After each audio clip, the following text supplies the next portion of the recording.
이별 후 상대가 여전히 미련이 남아있다고 느껴지지만 먼저 연락하지 않는 상황 때문에 답답함을 느끼고 계신가요? 사실 상대가 미련이 있어도 먼저 연락하지 않는 이유에는 분명한 심리적인 원인이 존재하는데요. 오늘 영상에서는 나에게 미련이 있지만 먼저 연락하지 않는 심리에 대해 가장 대표적인 3가지 이유를 알아보고 이런 상대에게는 재회를 위해 어떻게 접근해야 하는지에 대해서도 이야기해 보겠습니다. 미련이 있지만 먼저 연락하지 않는 첫 번째 이유는 다시 만나도 같은 이유로 결국 헤어질 거라고 생각하기 때문인데요. 이 경우 상대는 아직 마음 정리가 완전히 되지 않았기 때문에 여전히 미련은 남아있지만 이미 기존 연애에서 지칠 대로 지쳤고 감정적으로 탈진한 상태이기 때문에 재회해도 관계가 달라질 거라는 확신이 없고 결국 같은 문제로 다시 이별하게 될 거라고 생각하는 거죠. 이런 사람들은 연락을 하고 싶은 마음이 있어도 의식적으로 다시 만나도 뻔해 라고 생각하며 스스로를 통제합니다. 만약 상대와 잦은 다툼이나 갈등이 있었다면 상대가 이런 이유로 연락하지 않을 확률이 높은데요. 그렇다면 이런 상대와 재회하기 위해서는 어떻게 접근해야 할까요? 이땐 단순히 감정적으로 접근하는 것은 효과가 없어요. 상대가 이렇게까지 단호하게 마음을 먹었다는 건 이미 여러 차례 쉽게 문제가 해결되지 않는다고 느꼈기 때문이죠. 그렇기 때문에 상대가 느끼는 어차피 다시 만나도 똑같을 거야 라는 의구심을 완전하게 해소할 수 있는 구체적이고 확실한 대안이 필요합니다. 단순히 이번에는 다를 거야 같은 추상적이거나 막연한 다짐이 아니라 현실적이면서도 확실한 대안을 보여줘야 한다는 거죠. 두 번째 이유는 자존심 때문인데요. 내가 먼저 연락하면 지는 거야 라는 생각으로 이 경우 내가 연락해서 이어지는 관계는 의미 없어 라고 합리화하기도 하며 혹시 상대가 먼저 이별을 통보한 쪽이라면 자신의 선택을 번복하는 게 상대에게 우습게 보인다거나 연락을 먼저 하는 건 미련이 남은 사람처럼 보이고 그러면 자존심이 상하기 때문에 먼저 연락을 안 하는 거죠. 이런 사람의 특징은 상대의 연락을 기다리다가도 막상 연락이 오면 또 자존심이 발동해서 쉽게 넘어가면 안 된다는 생각을 해요. 그래서 적극적으로 답장을 해주지 않는 경우도 많죠. 그럼에도 상대가 미련이 있다면 완전히 나를 끊어내진 않을 거예요. 그래서 이 경우 상대의 마음을 정확히 파악하기 어려워 혼란스러울 수 있죠. 만약 평소에 상대가 자존심이 강한 성향인데 나의 SNS를 염탐하거나 주변에 내 소식을 묻고 다니는 등 미련의 흔적이 보인다면 자존심 때문에 연락하지 않고 있을 확률이 있어요. 이런 경우 재회를 원한다면 같이 자존심을 세우기보다는 이긴다 진다는 개념을 내려놓고 상대에게 맞춰주는 것이 중요합니다. 재회는 자존심 싸움이 아니라 상대가 원하는 것을 해주고 신뢰를 회복하는 과정이라고 생각합니다. 마지막 3번째 이유는 자신이 느끼는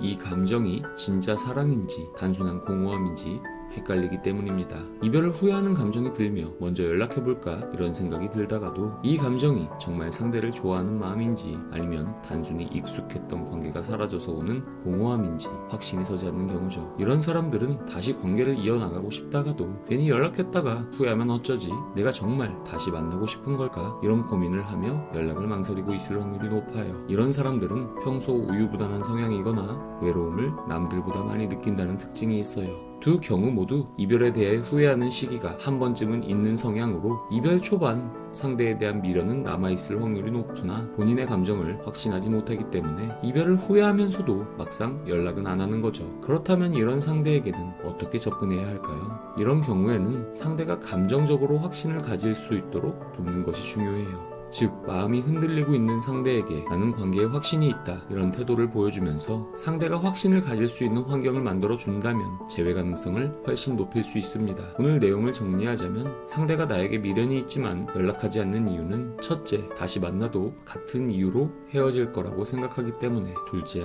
자존심 때문에 먼저 연락하면 진다고 생각하는 경우 마지막으로 본인의 감정을 확신하지 못해 망설이는 경우인데요. 이 3가지 경우에 따라 상황별 대처 방법까지 안내해드렸습니다. 그런데 아마 여러분 혼자서는 내가 정확히 어떤 상황인지 감이 잡히지 않거나 지금 심적으로 많이 지쳐있고 불안하기 때문에 상황을 혼자 판단하고 혼자 실행하기에는 어려움이 많으실 겁니다. 그래서 친구나 주변 지인에게 고민 상담을 해보기도 하지만 한두 번은 잘 들어주던 지인들도 같은 얘기를 반복하면 시큰둥해질 수밖에 없고 더군다나 대부분 본인의 연애 경험이나 자신이 믿고 있는 세계관 안에서만 조언을 해주니 사실 객관성이나 현실성이 떨어지는 조언이 대부분이죠. 특히 이별 상황에서는 한 번의 잘못된 연락으로도 차단으로 이어지는 최악의 상황이 발생할 수 있기 때문에 재회 상담을 통해 상황 분석이나 심리 분석 과정을 거친 후 상대에게 어떻게 접근해야 할지 구체적인 전략을 세우고 나서 재회 시도를 하는 게 합리적인 선택이죠. 뿐만 아니라 이별 당사자인 여러분은 대부분 감정적인 상태이기 때문에 충동적으로 행동하고 후회하는 경우가 많아요. 이런 부분 때문이라도 혼자 무턱대고 재회 시도를 하는 건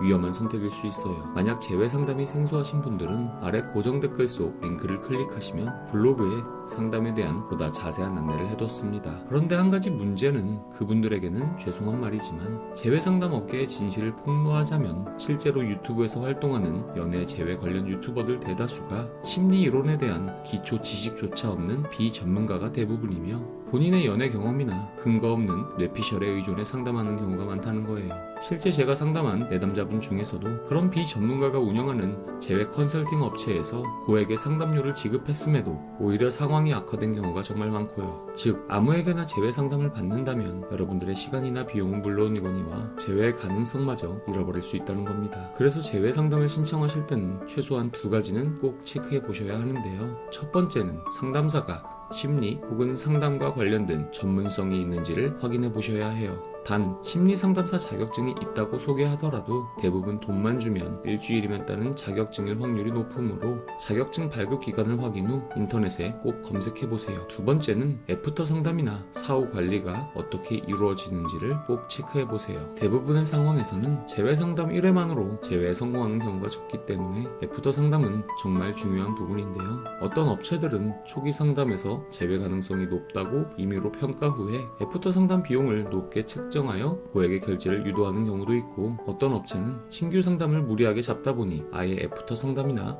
사후 관리가 이루어지지 않거나 몇 주씩 대기해야 하는 상황이 발생한다고 하기도 합니다. 물론 저는 국가 자격증을 보유한 임상심리사로서 여러분의 상황을 보다 객관적이며 심리적 이론 기반 아래 상황을 해석 및 분석해드리고 있습니다. 예를 들어 상대의 애착 유형에 대한 진단이라던가 상대의 말이나 행동에 숨겨진 심리적 메커니즘을 전문가의 시선에서 일반인도 알기 쉽게 설명해드리는 방식으로요. 이런 과정이 제대로 이루어져야 여러분이 이후 어떤 행동을 해야 하는지가 명확하게 잡히거든요.